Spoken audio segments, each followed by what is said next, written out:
विद्यार्थियों, अब कवि भर्तृ जी के द्वारा परोपकार महिमा का वर्णन किया जा रहा है। परोपकारी सज्जनों के स्वाभाविक गुणों का वर्णन किया जा रहा है। भवन्ति नम्रास्तर्वफलोद्गमयी नवाम्बुभिर्दुर्विलम्बिनो घना अनुद्दता सत्पुरुषः समृद्धिभिः स्वभाव एवेश परोपकारिणाम। देखिए, तर्वय फलोद्गमयी नम्रा भवन्ति घना नवाम्बुभिः दूरविलम्बिने भवन्ति सत्पुरुषा समृद्धिभिः अनुद्दता परोपकारिणाम ऐसे स्वभाव एव। तर्वय वृक्ष, पेड़ पौधे, फलोद्गमयी फल आने पर, फलों के उद्गम होने पर, कहने का मतलब वृक्षों पर फल आने पर, नम्रा भवन्ति नम्र हो जाते हैं, झुक जाते हैं, उनकी डालियां नीचे हो जाती हैं। घना बादल, नव अम्बु भी, नव का मतलब नए, अम्बु का मतलब जल से, दूर विलंबिन है, नीचे तक झुकने वाले हो जाते हैं, बन जाते हैं। कौन? बादल। सत्पुरुषा भले लोग, समृद्धि भी, समृद्धियां आने पर, उन्नति होने पर, अनुद्दता गर्व, उद्दता उदंडता गर्व, अनुद्दता गर्व से रहित यानी कि नम्रता, परोपकारी नाम परोपकारी लोगों का ऐसे यह स्वभाव स्वभाव ही होता है। तो देखो, वृक्ष फल लगने पर, फल आ जाने पर वृक्षों पर वो झुक जाते हैं। बादल नए जल से, जब बादल घने हो जाते हैं, उनमें पानी होता है तो उसके भार से वो झुक जाते हैं, यानी नीचे आ जाते हैं, और फिर पर्वत या पहाड़ के टकराव से बारिश कर देते हैं। सत्पुरुष उसी प्रकार से सत्पुरुष होते हैं, जो सज्जन लोग होते हैं, वो जो परोपकारी होते हैं, वो समृद्धि से गर्वरहित हो जाते हैं। जब वो समृद्धशाली हो जाते हैं, ऐश्वर्यशाली हो जाते हैं, जब वो उन्नतशाली हो जाते हैं, तब वो विनम्र हो जाते हैं। तो परोपकारी लोगों का यह स्वभाव ही होता है। इस पद्य में कवि भर्तृ जी के द्वारा बताया गया है कि परोपकारी सज्जनों का नम्रता, विनम्रता स्वाभाविक गुण होता है। इसी बात को बताने के लिए प्रकृति में उन्होंने वृक्ष, मेघ आदि का उदाहरण दिया है और बताया है कि वृक्ष जब परोपकार के लिए उपयोगी फलों से लद जाते हैं तो वो झुक जाते हैं। इसी प्रकार जल से जगत की प्यास बुझाने वाले परोपकारी जो बादल भी पानी से भर जाने पर नीचे झुक जाते हैं। यही स्थिति सत्पुरुषों की, सज्जनों की होती है। उनके पास जब ज्ञान, प्रतिष्ठा, धन की समृद्धि होती है तो वो स्वतः ही विनम्र हो जाते हैं, यानी कि उनमें बिल्कुल भी गर्व नहीं रहता, वो गर्व रहित हो जाते हैं। यही बात इसमें बताई गई है। अब आगे कहते हैं,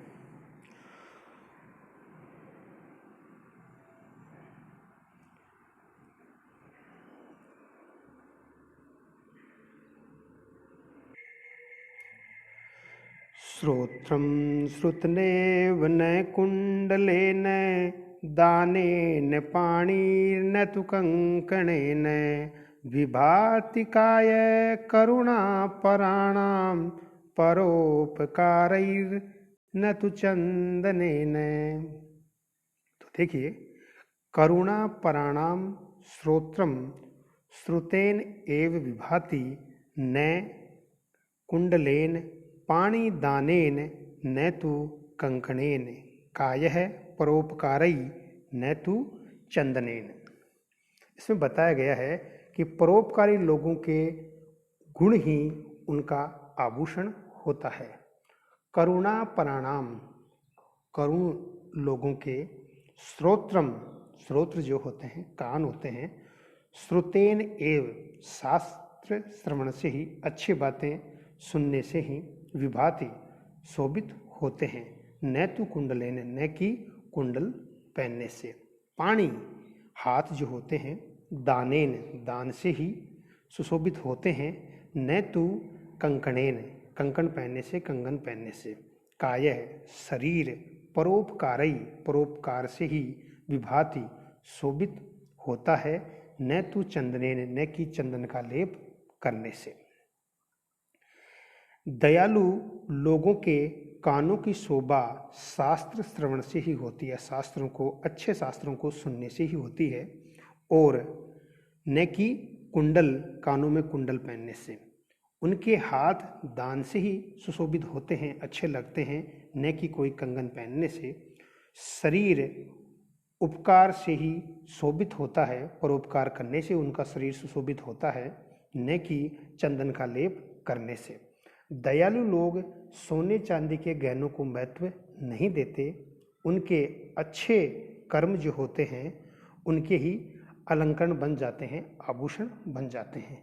यानी कि जो सज्जन लोग होते हैं, परोपकारी लोग होते हैं, तो उनके अच्छे कर्म, उनका परोपकार ही उनका गहना बन जाता है, आभूषण बन जाता है। परोपकारी सज्जनों के कान शास्त्र सुनने से सुशोभित होते हैं, कुंडल पहनने से नहीं। उनके हाथ की शोभा दान से होती है, न कि हाथ में कंगन पहनने से, कड़ा पहनने से होती है। इसी प्रकार परोपकार से ही उनका शरीर अलंकृत होता है, सुशोभित होता है, आभूषित होता है, न कि चंदनादि का लेप करने से। परोपकारी की यशोगाथा सर्वत्र फैल जाती है, यही उनकी वास्तविक शोभा होती है। अब आगे कहते हैं, पद्माकरम दिनकरो विकचम करोति, चंद्रो विकास्यति केरव चक्रवालाम, नाभ्यर्थितो जलधरो अपि जलम ददाति, संतः स्वयं परहिते विहिता वियोगा। दिनकर पद्माकरम विकचम करोति, चंद्रः केरव चक्र वालम विकास्यति, जलधर नाभ्यर्थित जलम ददाति, संतः स्वयं परहिते विहिता वियोगा। दिनकर, दिनकर का मतलब सूर्य, पद्माकरम कमल को, विकचम प्रफुल्लित करता है, खिलाता है उसको, चंद्र चंद्रमा, केरव चक्रवालम, केरव का मतलब कुमुद समूह को, विकास्यति विकसित करता है, खिलाता है उसे।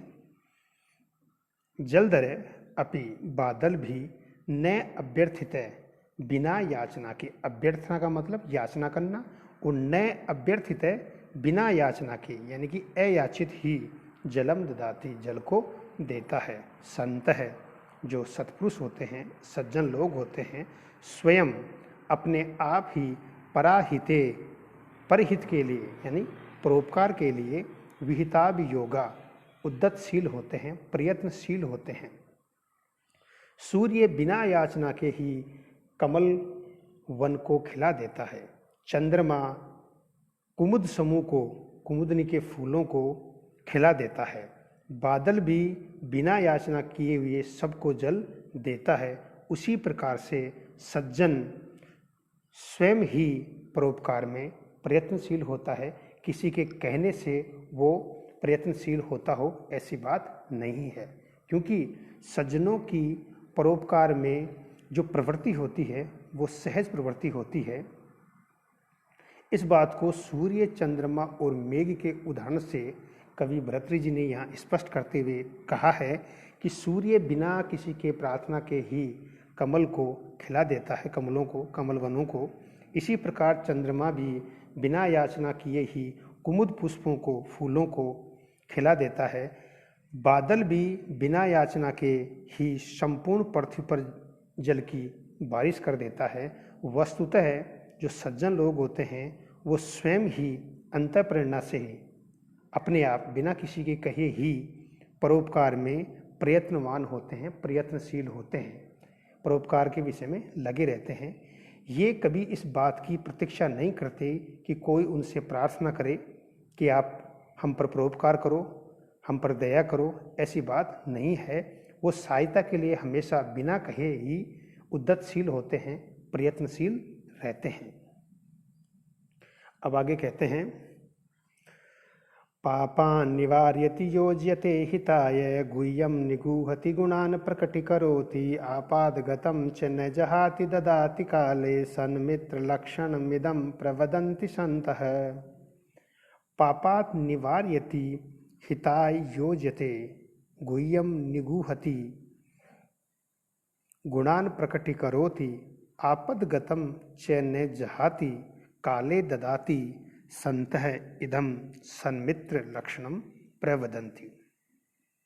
अब इस श्लोक के माध्यम से कवि भर्तृहरि जी ने मित्र, सन्मित्र, अच्छे मित्र का लक्षण बताते हुए वो कह रहे हैं कि पापात यानी पाप से, बुराई से, निवार्यति हटाता है। कौन हटाता है? अच्छा मित्र जो होता है वो पाप से अपने मित्र को दूर रखता है या दूर करता है। हिताय योजते, और पाप से हटाकर उसे हितकर कार्यों में, अच्छे कार्यों में उसको लगाता है। गुह्यम यानी गूढ़ बातों को, रहस्य की बातों को, छिपाने योग्य बातों को निगूहति छिपाता है, और किनको प्रकट करता है? गुणान प्रकटीकरोति, और जो गुण होते हैं उसके मित्र के उनको वह प्रकट करता है सभी के सामने। आपादगतम, और आपद, आपत्ति में, संकट के समय, विपत्ति के समय, न जहाती, जहाती का मतलब होता है छोड़ना, न जहाती अपने मित्र को संकट की स्थिति में, परिस्थिति में या विपत्ति में कभी भी नहीं छोड़ता। और आगे क्या है? काले ददाती, और समय पर, काले का मतलब समय पर, ददाती देता है। क्या देता है? आर्थिक सहयोग देता है। संत है, सत्पुरुषों के, सज्जनों के, संत लोगों के यह सन्मित्र, अच्छे मित्र का लक्षण बताते हैं। अच्छा मित्र जो होता है वह पाप से अपने मित्र को हटाता है और कल्याणकारी कार्यों में उसे लगाता है, और अपने मित्र की जो गूढ़ बातें होती हैं, गुप्त बातें होती हैं, उनको वह छुपाता है, और सभी के सामने अपने मित्र के जो गुण होते हैं उनको कहता है, या उनका बखान करता है, या उनका प्रकटीकरण करता है। विपत्तिग्रस्त होने पर साथ नहीं छोड़ता, और जब उसका मित्र किसी संकट में, विपत्ति में पड़ जाता है तो उसका साथ नहीं छोड़ता, और समय आने पर भी उसकी सहायता करता है। सज्जन, आदर्श मित्र का यह लक्षण बताते हैं। संत जो लोग होते हैं इस प्रकार से अच्छे मित्र के, जो सन्मित्र होता है उसके लक्षण बताते हैं। आदर्श मित्र सदैव अपने मित्र का हितैषी होता है, उसका हित चाहने वाला होता है। वह अपने मित्र को पाप कर्मों से दूर रखता है, सदा हितकर कार्यों में लगाता है। वह अपने मित्र की छिपाने योग्य बातों को छिपाता है, और लोगों के सामने मित्र के गुणों की ही प्रशंसा करता है। आदर्श मित्र विपत्ति आने पर भी अपने मित्र का साथ नहीं छोड़ता, वह आवश्यकता पड़ने पर आर्थिक सहायता भी देता है। जिस व्यक्ति में ये विशेषताएं होती हैं वही आदर्श मित्र या सच्चा मित्र कहलाता है।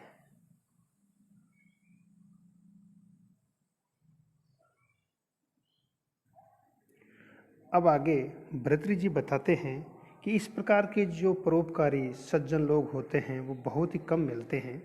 इसी बात को इस श्लोक के द्वारा वो बता रहे हैं। मनसि वचसि काये पुण्य पीयूष पूर्णः त्रिभुवनमुपकार श्रेणिभिः प्रीणयन्तः परगुण प्रमाणून् प्रवर्तिकृत्य नित्यं निजहृदि विकसन्त सन्ति संत कियन्तः। अब देखो, मनसि वचसि काये पुण्य पीयूष पूर्णः त्रिभुवनम उपकार श्रेणिभिः प्रीणयन्तः परगुण प्रमाणून् प्रवर्तिकृत्य निज हृदि नित्यम विकसन्तः सन्तः कियन्तः सन्ते।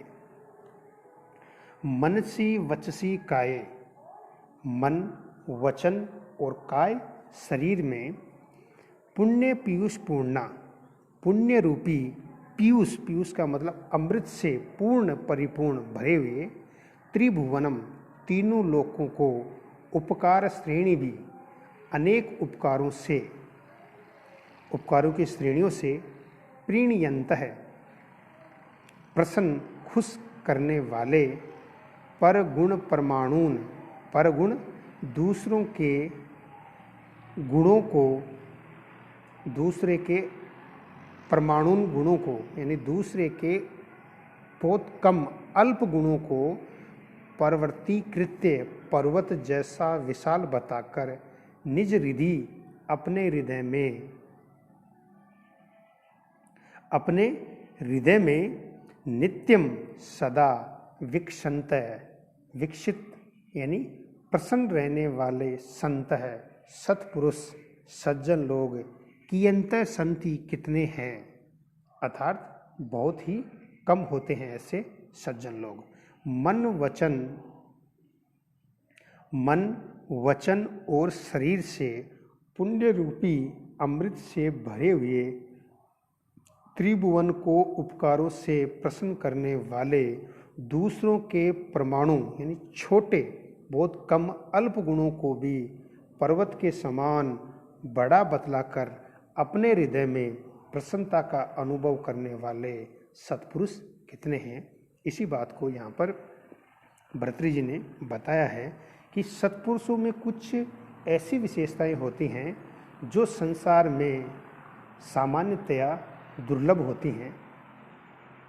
वे निरंतर परोपकार करते रहते हैं, उनका मन वचन और शरीर भी पुण्य रूपी अमृत से भरा रहता है। वे उपकारों से सारे संसार को प्रसन्नता प्रदान करते हैं, खुश रखते हैं अपने उपकारों से, अपनी भलाइयों से। वे सदैव दूसरों के गुणों को ही देखते हैं, दोषों को वो बिल्कुल नहीं देखते। गुणी जनों की प्रशंसा करना उनका स्वभाव होता है। पर निंदा में रुचि रखने वाला सामान्य मानव कभी दूसरों की प्रशंसा नहीं करता, किंतु जो सज्जन लोग होते हैं, जो सत्पुरुष लोग होते हैं, अन्य लोगों के छोटे से छोटे गुण को भी वो बड़ा बतलाकर मन में प्रसन्नता का अनुभव करते हैं। यानी कि छोटे से गुण को भी वो बड़ा बताकर खुशी महसूस करते हैं। ऐसे महान उदार दिल वाले और पवित्र हृदय वाले सज्जन लोग बहुत ही विरले होते हैं, यानी बहुत ही कम होते हैं।